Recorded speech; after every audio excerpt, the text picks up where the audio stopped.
Salut tout le monde, bienvenue dans cette vidéo. Aujourd'hui, on va voir comment bien analyser un bilan dans les paris sportifs. On va voir dans cette vidéo quels indicateurs ou quelles statistiques sont vraiment pertinents à utiliser. Et enfin, on verra comment les interpréter pour améliorer au mieux que ce soit vos paris sportifs ou votre suite tipster. Allez, on voit ça tout de suite.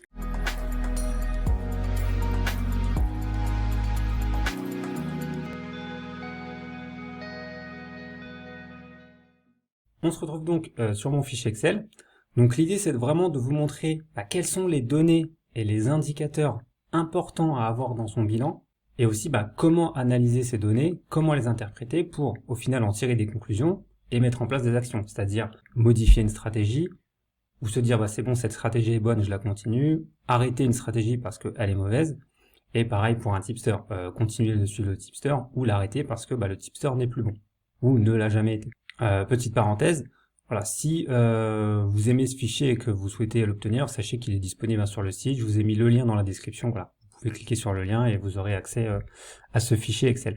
Alors, je trouve très important en fait d'avoir généralement un fichier comme ça conçu soi-même ou que vous avez trouvé, mais un fichier Excel, parce que le gros problème des bilans qu'on va trouver sur Internet, site Bet Analytics ou d'autres, qu'ils soient gratuits ou payants, évidemment c'est mieux d'avoir ça que rien. Mais le gros problème, c'est que votre seul indicateur sur ces bilans, pour savoir et pour dire ok le tipster est bon, le tipster est pas bon, ou mes paris sont bons ou ne sont pas bons, généralement le vrai seul indicateur qu'on a, c'est le ROI. Alors je vous ai mis le petit lien en haut à droite, j'ai fait une vidéo explicative dessus. Le gros problème, c'est que le ROI, en fait, sur des petits échantillons, donc là j'ai fait exprès de prendre un bilan qui est pas très gros, de 540 paris. Le problème, c'est que sur des petits échantillons comme ça, le ROI, c'est pas un bon indicateur. Donc je vous invite à aller regarder la vidéo si vous l'avez pas lu, parce que c'est important de comprendre pourquoi le ROI n'est pas un bon indicateur. Et le problème du coup de ces sites internet, c'est que on n'y retrouve pas les bons indicateurs.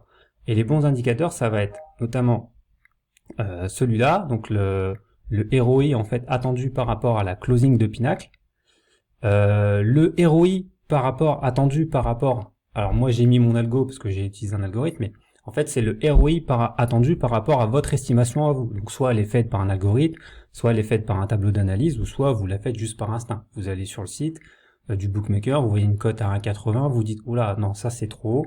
Pour moi, ça vaut moins, ça vaut, je sais pas, 1,70. C'est value. Donc, du coup, en fait, ça, et enfin, ce qu'on appelle la p-value. Donc, pour moi, ce sont vraiment les trois indicateurs très importants à avoir quand on va analyser un bilan. Et le problème, c'est que sur ces sites-là, ces indicateurs ne sont pas disponibles, vous avez que celui-là, et celui-là n'est pas un bon indicateur sur des petits échantillons. Si vous avez 5000, 10 000, 15 000 paris dans votre historique, avoir seulement le ROI, c'est ok. Mais si vous avez 500 paris comme ici, c'est pas pertinent. J'ai aussi, sur ce petit fichier, c'est le max drawdown. Donc en fait, le max drawdown, c'est l'écart entre votre plus haut pic et votre plus bas pic. Ça vous permet de voir au maximum combien vous avez perdu de votre capital. Donc c'est un indicateur qu'on retrouve pas, qui est pas aussi important que les trois autres, mais qui reste intéressant. Par exemple, ici, c'est ici mon max drawdown sur cette série. Entre ici et là, j'ai perdu 8% de mon capital. Donc l'idée, c'est de regarder et de se dire, ok, si vous êtes sur du 8, 10, 15, 20%, c'est entre guillemets normal. Si vous avez des max drawdown de 40, 50%, là, faut faire très attention.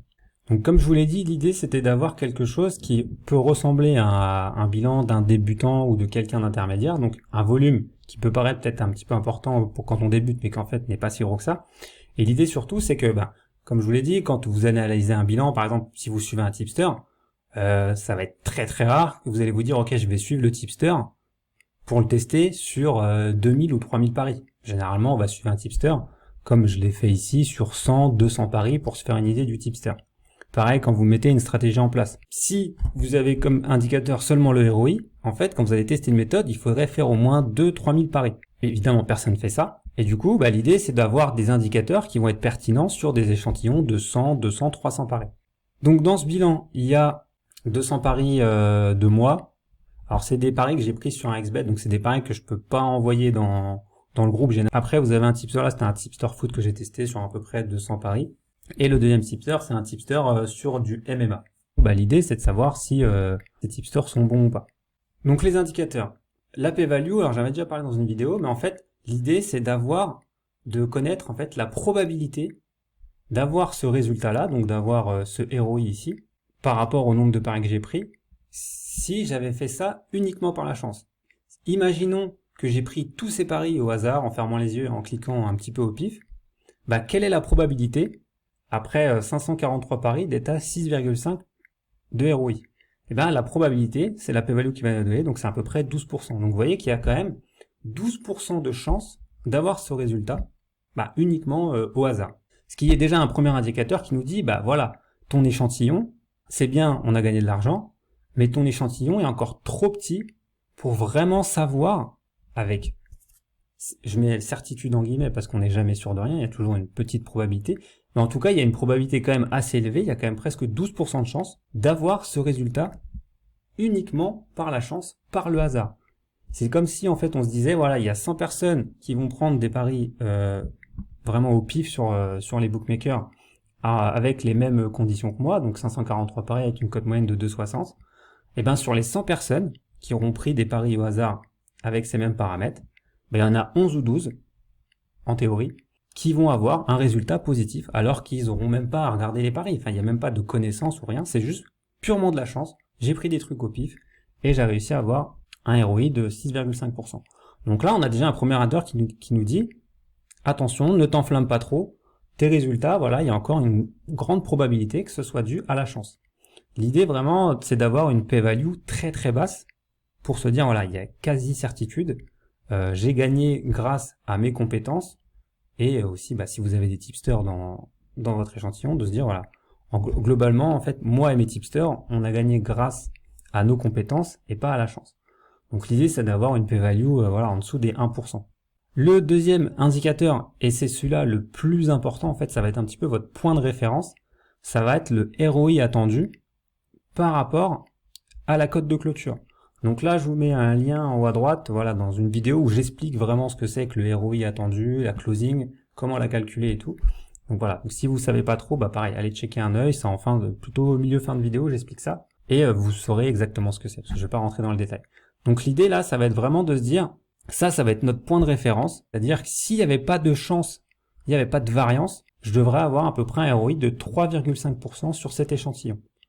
Donc ça va être notre point de référence, et du coup on va pouvoir le comparer au ROI et se dire, bah tiens, en tout cas de manière générale sur cet échantillon, bah j'ai eu un petit peu de réussite parce que je suis à 6,5% de ROI et je devrais être plutôt à 3,5. Donc là c'est vraiment la vue générale en compilant les trois tipsters, et après on va rentrer dans le détail évidemment pour chacun.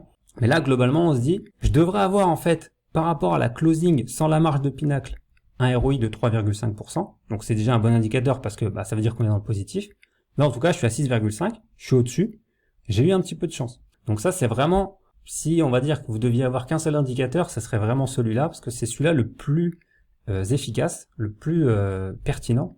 Et ce qui est intéressant avec cet indicateur, contrairement à celui-là, c'est que bah, pour commencer à vraiment avoir une bonne idée, vous n'avez pas besoin d'avoir un gros échantillon. Déjà avec 100, 200, 300 paris, bah, cet indicateur va être très très révélateur, parce que bah, voilà, Pinacle c'est l'un des meilleurs bookmakers du monde, c'est surtout le bookmaker qui cote le mieux. Et du coup, si vous prenez en référence la cote de clôture de Pinacle sans la marge, on considère que c'est vraiment la probabilité, entre guillemets, la réelle, en tout cas la plus proche de la réalité. Et du coup, bah, si vous arrivez à battre, ça veut dire que si vous avez un ROI supérieur positif ici, ça veut dire que de manière générale, vous battez la closing. C'est-à-dire que vous êtes, entre guillemets, meilleur, en tout cas au moment où vous avez pris votre pari que Pinacle. Et c'est vraiment très peu probable de trouver des values. C'est très difficile de trouver des values. Et du coup, bah, si vous arrivez à faire quelque chose régulièrement de peu probable, bah, du coup, c'est peu probable que ça soit dû à la chance. Donc ça va être ici notre point de référence. Et ici, alors j'ai mis ROI algo, c'est pareil, c'est le ROI attendu, mais là en fait c'est mon ROI attendu par rapport à mes estimations. Moi j'utilise un algorithme, donc j'ai mis algo, mais l'idée c'est de vous dire par rapport à votre estimation. Donc il y en a peut-être qui ont juste un tableau d'analyse, donc ça va être le ROI par rapport à votre analyse. Il y en a qui vont peut-être juste coter au feeling, c'est-à-dire que vous allez arriver sur le site, vous allez voir, je sais pas, PSG à côté à 1,90, vous allez vous dire oh non là c'est trop haut, c'est value, ça vaut 1,80 pour moi Paris Saint-Germain ce soir. Et donc bah, l'idée c'est, en fait on fait le même calcul qu'ici, mais pour sa propre estimation. Et pareil, on va avoir ce point de référence et se dire ok, moi j'ai estimé que sur le long terme je valais tant de ROI, est-ce que je suis dans le vrai ou pas? Le petit problème avec ça, enfin c'est pas un problème, mais c'est-à-dire que ici, comme je prends la closing de Pinacle, j'ai réussi à avoir les closings pour moi et pour mes deux tipsters. Ici, ça sous-entend que si vous suivez un tipster, il vous donne sa cote qu'il a estimée lui-même. Le truc ici, c'est que ça c'est mon chiffre à moi, parce que les deux tipsters que je suis ne donnaient pas leur estimation à eux, et donc forcément si j'ai pas leur code d'estimation, je peux pas le calculer. Donc en fait, c'est pour ça qu'il y a un gros décalage entre ici et ici. En tout cas, pour cette raison ici, c'est que là c'est le mien, et il n'y a pas celui des tipsters 1 et 2.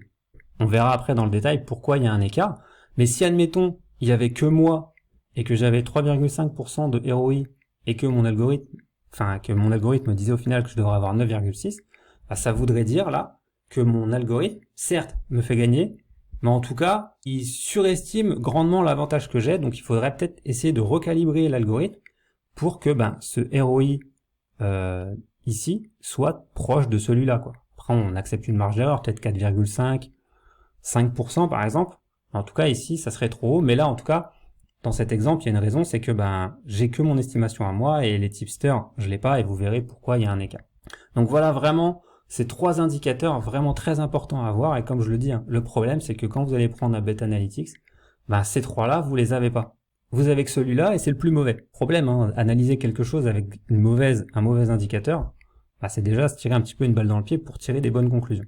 Juste petit point, donc j'ai mis une bankroll entre guillemets fictive dans le sens où j'ai mis une bankroll de départ à 5000 €. Le truc c'est que moi mes paris ça va entre 50 et 150 €. Mais forcément quand je teste un tipster, je m'amuse pas à mettre 50 ou 100 € par pari. Je suis plus soit blanc ou alors 5 €. Donc ce que j'ai fait c'est pour avoir une courbe qui ressemble à quelque chose, c'est que j'ai ramené à la même échelle mes paris, les paris des tipsters. Donc j'ai mis pour mon exemple, je suis parti à une unité 50 €, 0,5 unité 25 € pour avoir une courbe qui ressemble à quelque chose, sinon il y aurait des énormes écarts entre mes paris et les paris des tipsters. Donc voilà le petit point, voilà. La BK, on imagine 5000 € de départ et les trois comptes entre guillemets ont des mises identiques, une unité 50 € et 0,5 U 25 € et quelques unités, quelques paris à 2 unités 100 €. On va donc commencer à aller checker et analyser les données. Donc ici, vous avez déjà un premier graphique intéressant, c'est de voir les closings battus.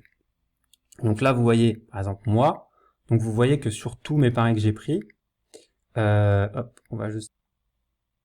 Voilà, donc vous voyez, moi j'ai pris 233 paris sur le bookmaker, donc je vous ai dit, c'est que sur un XBet. Donc j'ai 233 paris, et sur les 233, je bats 159 fois la closing, ça veut dire que là, donc là c'est le nombre brut, et en rouge, c'est le pourcentage. Donc 68% de mes paris ont battu la cote de clôture de Pinacle. Donc premier point très très intéressant, c'est ça en fait, quand vous êtes un parieur, c'est ça que vous voulez. C'est-à-dire que vous voulez battre la closing, parce que ça, c'est un indicateur de votre performance. Gagner un peu d'argent sur du court terme, ça peut être dû à la chance. Moi, je veux savoir si je suis bon, en fait, si mes paris ce que je prends, mes paris sont bons. Donc là, on voit que pour moi, je bats relativement bien la closing. Alors que si on se met sur le tipster numéro 2, donc le tipster numéro 2 qui fait du foot, donc vous voyez, il y a deux... En tout, il fait que du foot, 210 paris. Et là, le gros problème de ce tipster, et on va voir pourquoi je l'ai arrêté, c'est que sur ces 210 paris, il bat que 88 fois la closing de Pinacle, et du coup, il ne bat que 42% du temps la closing. Et forcément, sur le long terme, ça veut dire qu'il est très probable qu'il soit perdant, parce qu'il bat moins d'une fois sur deux la closing. Et enfin, le troisième tipster, donc lui j'ai fait 100 paris, il y a 100 paris, et donc 65, bon forcément il y a un accent, donc les deux chiffres sont égaux, donc il bat 65% du temps la cote de clôture. Donc là en tout cas lui c'est un bon parieur, il a un avantage sur le book, à contrario de celui-là. Donc déjà quasi sûr je l'ai arrêté, mais en tout cas c'était tout de suite en voyant ça, je me dis lui j'ai attendu, j'ai fait 200 paris, mais voilà, je vais l'arrêter. Si on rentre dans le détail, on peut le voir ici, là, donc sur le deuxième tableau. En fait, c'est un comparatif, mois après mois, de ce qui se passe entre ici, donc, en jaune, c'est mes estimations. Donc, ça veut dire que, je vais me mettre que sur moi, par exemple, hop. Mois de septembre, j'ai estimé que, à peu près 9%. Et on voit que, sur le premier mois, j'estimais, mais un petit peu trop au-dessus, j'étais quand même gagnant, mais j'étais plus sur du voilà 5% de ROI, alors que j'estimais à 9. Et on voit que au fil de la saison, ça se rapproche et qu'après on a des écarts qui sont voilà, forcément vous aurez sûrement des écarts, vous pouvez pas estimer à la perfection ou en tout cas comme Pinacle, mais on voit que voilà, globalement dans mes estimations, je suis toujours assez proche, voire même sur le dernier mois, je sous-estimais un peu quoi. Je me voyais entre guillemets moins beau que je l'étais, enfin mon algorithme, mais vous voyez que l'idée c'est de vraiment d'avoir ça, d'avoir des courbes très hautes qui battent tout le temps la closing de Pinacle, alors que bah si on se met sur le tipster en numéro 2 au foot, voilà, je l'ai suivi pendant 3 mois, et on voit que voilà, septembre, octobre, novembre, donc forcément, hein, j'ai pas sa cote à lui d'estimation, donc j'ai pas de graphique jaune, mais j'ai le plus important, j'ai la cote de clôture, et on voit que voilà, sur le premier mois, il est à -2, sur le deuxième, à peu près du -0,25, et ici du -1.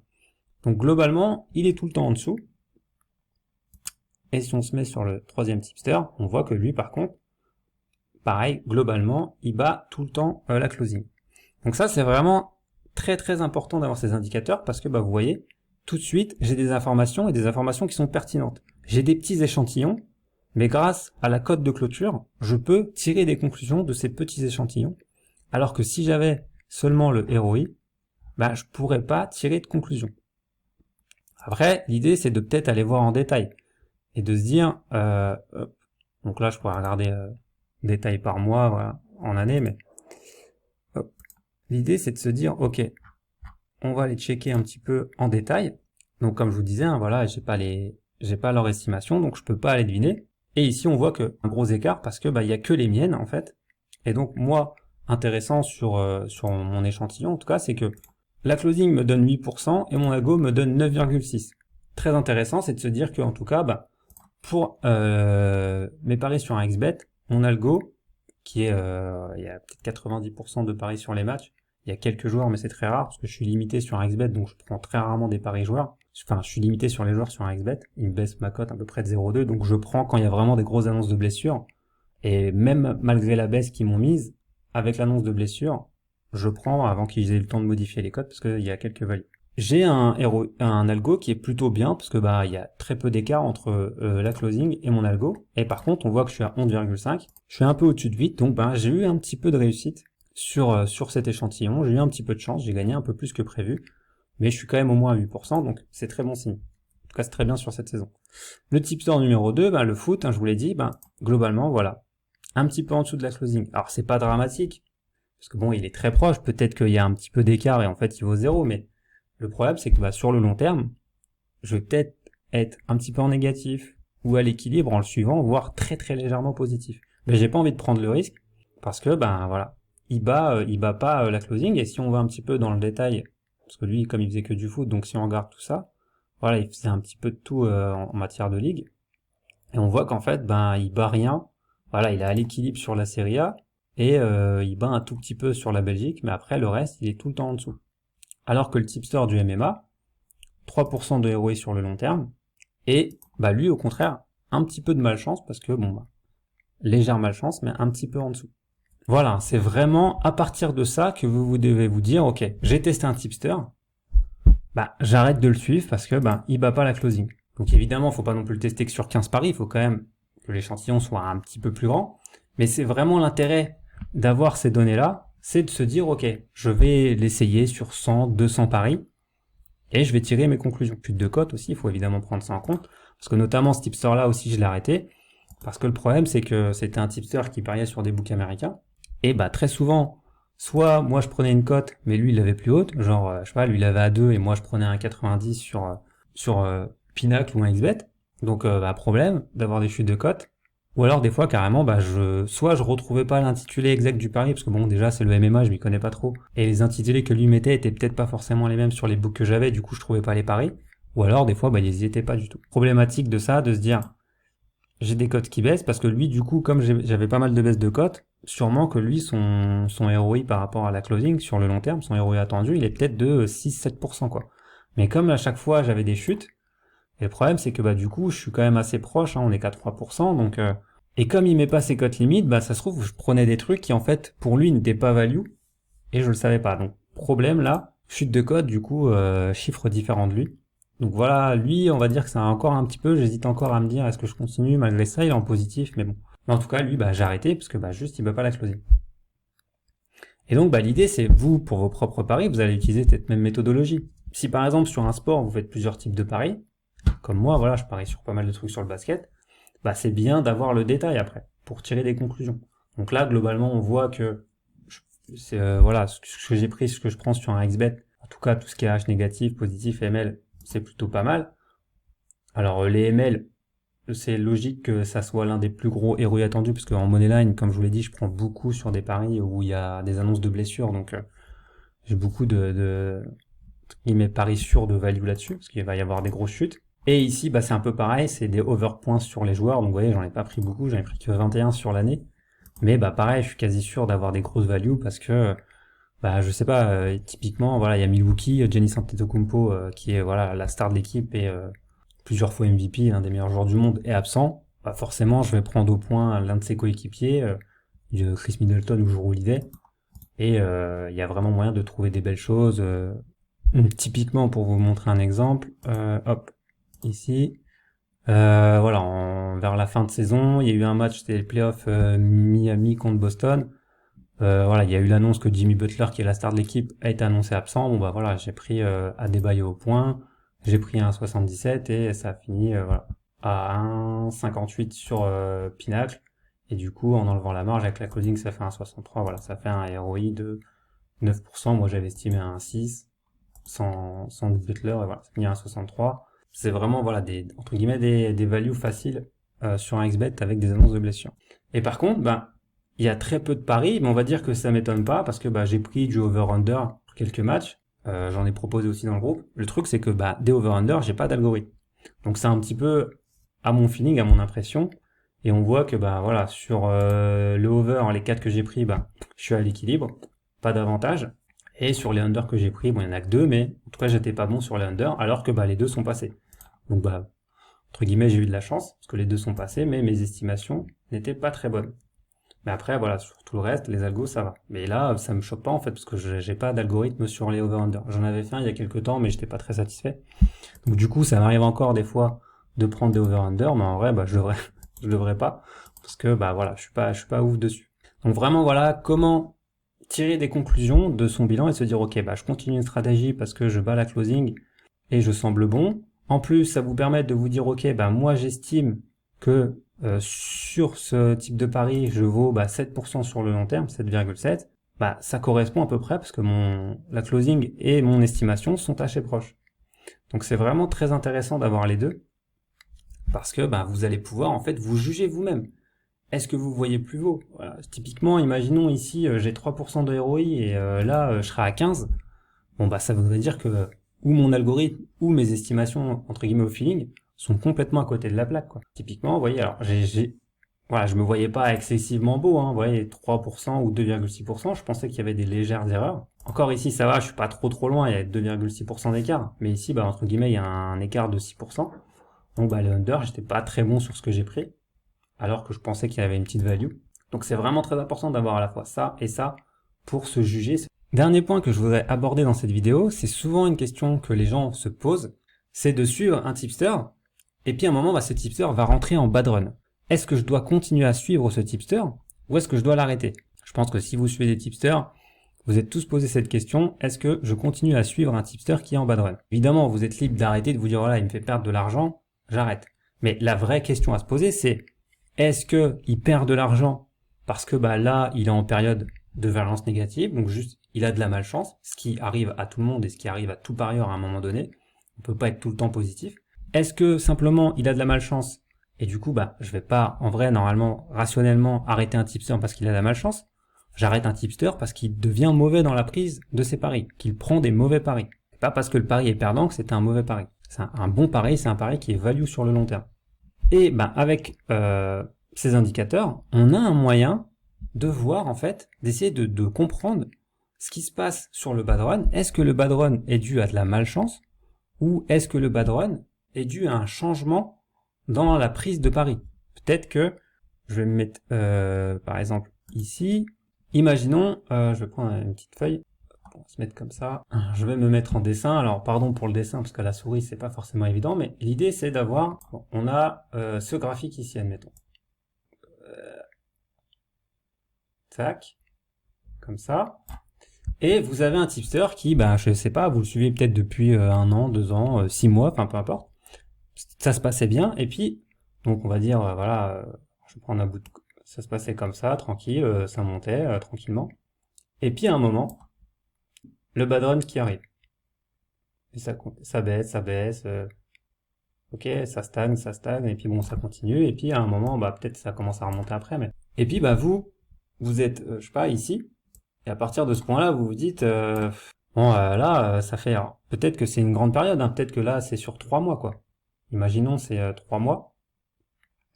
Et vous vous dites, bon, bah là, je l'arrête ou pas, parce que bon, ça commence à faire pas mal de temps qu'il perd et tout.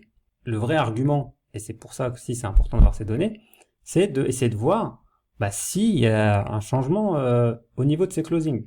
Imaginons que vous avez pris ces closings, et puis, voilà. Vous savez que, bah, voilà, sur toute cette période, il était pas mal, hein.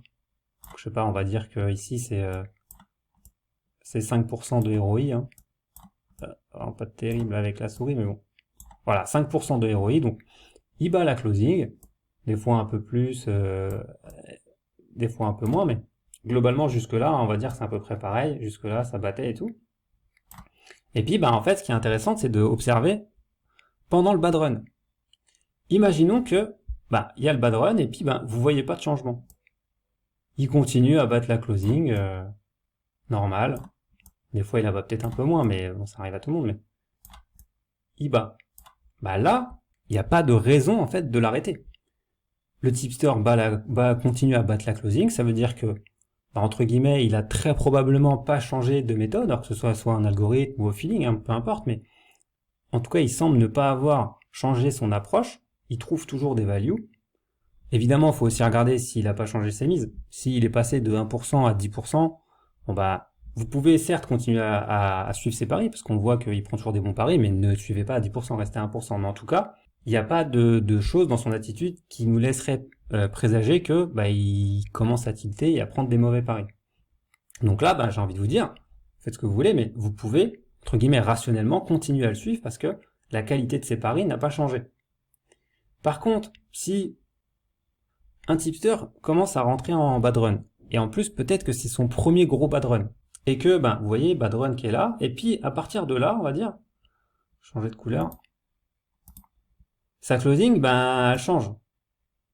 Il bat plus. Vous voyez, c'est genre, c'est comme ça, mais il y a vraiment une très grosse différence avec ce qu'il prenait avant. Bah là, ça peut être déjà un indicateur de vous dire, bon bah j'arrête parce que, vous voyez, il bat plus la closing. Mais pourquoi il bat plus la closing? Bah parce que peut-être psychologiquement il a vraiment mal digéré son bad run et qu'il s'est dit, oh là là, ma méthodologie, alors, algo, feeling, peu importe, ma méthode de sélection n'est plus bonne. Et du coup il a changé de méthode de sélection. Alors peut-être que vous en êtes carrément rendu compte parce qu'il a changé de type de pari, je sais pas, à un moment, avant il faisait que des 1x2 et maintenant il se met à faire du over-under.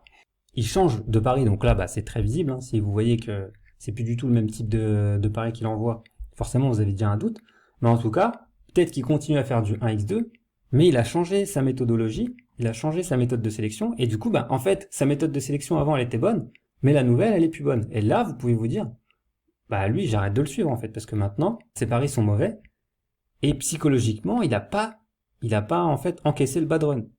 Et ça, c'est très dangereux, parce que s'il avait été confiant dans sa méthode, il se serait dit, ok, bon, bah, bad run, fait le dos rond, ça va passer, la méthode est bonne, et vous savez que, bah, du coup, si ça reste en noir, que ça c'est toujours value, bah, lui, il va remonter, parce qu'il prend des bons paris, donc, la malchance va passer à un moment et ça va remonter. Alors que lui, bah là, il prend des mauvais paris, et du coup, peut-être qu'il va remonter quand même, hein. Parce que peut-être que dans ces mauvais paris, il va avoir un peu de chance à un moment.